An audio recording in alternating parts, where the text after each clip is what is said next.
Hi, Prince, UK Self-Defense Green. Time to sharpen the blades. Oh yeah. Okay, today I'm looking at a couple of issues that are very important in self-defense from a different system, and it's called the outside 90. Now, what is the outside 90? A lot of guys have asked me about this. What it is, as you know, I teach gross motor skills, which is how psychology works. So a lot of the skills that we teach work on the flinch response. The masseter jaw muscle reacts in 14 milliseconds to a big bang. It twitches first of all. So we are all extremely fast. But learning complex and gross motor skills takes repetition.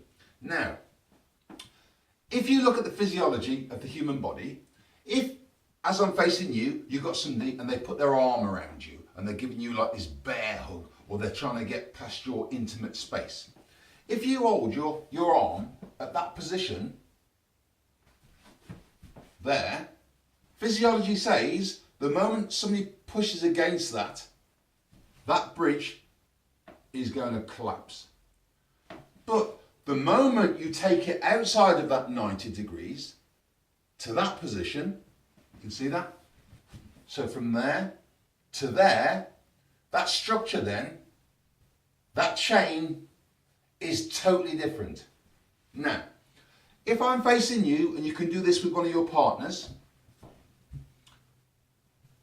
and I have my arm in that position, in the 90 degrees, get somebody to hold you and squeeze you, and you'll see that collapses. But the moment you change the angle, and you take it to outside 90, as in this position, see that position there? So in reality, if that was somebody, my forearm here would actually be across the neck, all those vital organs, the plexus here, the brachial plexus, and that structure, if I hold it, they are not going to be able to move me. In fact, if you practice this and somebody's bear hugging you now, and as you move around, you'll find as you apply that pressure from that position there, as you move around, because it's across the neck here, they're going to start losing consciousness. Now, because we're using gross motor skills, everything kind of transitions from one thing into another. But there's something that I teach people that they find it a little bit difficult to get.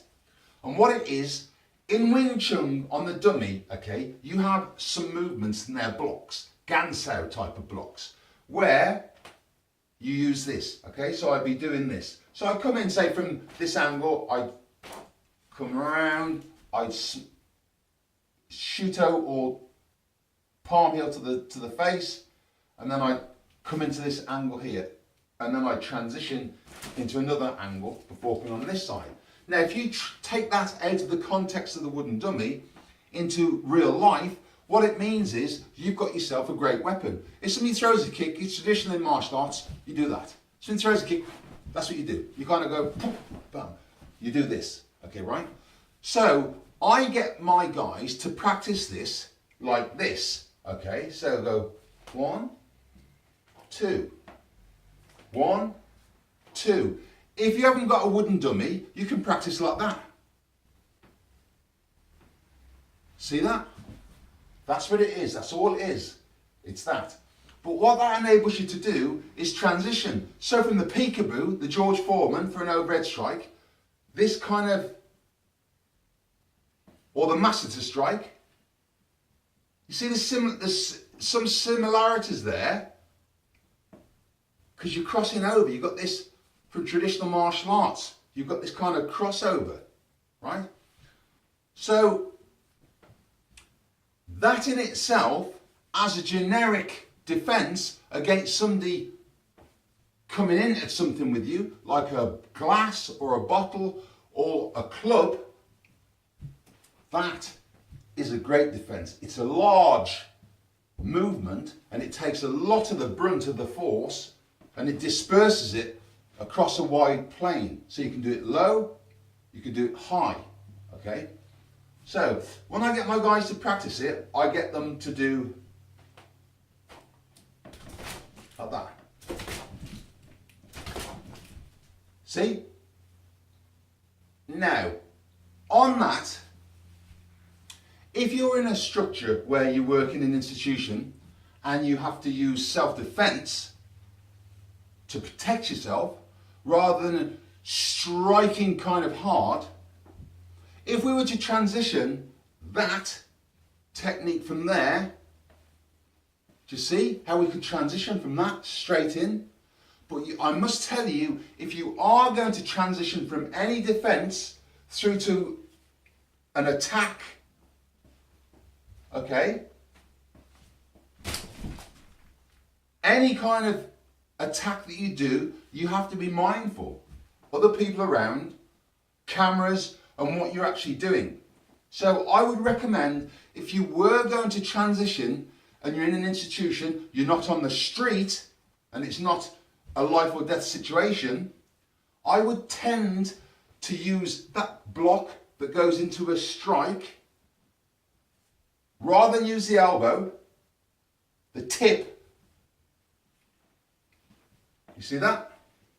I would tend to go in and actually strike with the forearm here, the underneath, real hard, because that's been shown in a lot of fights on YouTube and in reality and trouble that I've been in, that when somebody comes at you, you use it's more of a gross skill, so you're going in with your arm into that position, you see, rather than going, because one is like hitting with a club, as I said, and one is like hitting with the edge of an axe. I mean, the difference is vast.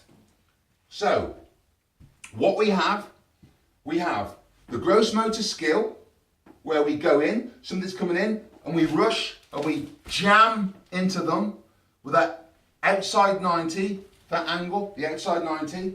That's going to control, wherever you are, that's going to control that person. Try it at home. You grab me, I rush in, outside 90, that angle across your chest, right up there, and I hold it like that, and I'm pushing down.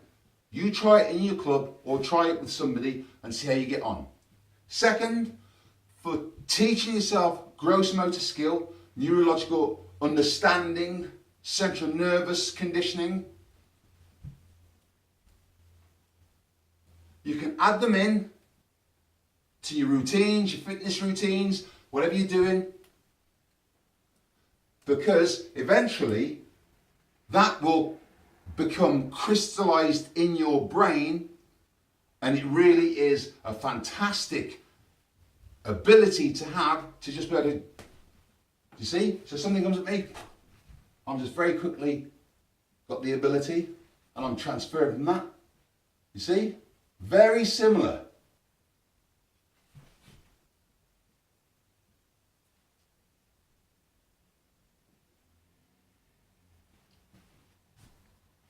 Okay, Prince UK Self-Defense Green, thank you so much for subscribing, and if you like what you see or you like information, then hit the subscribe button.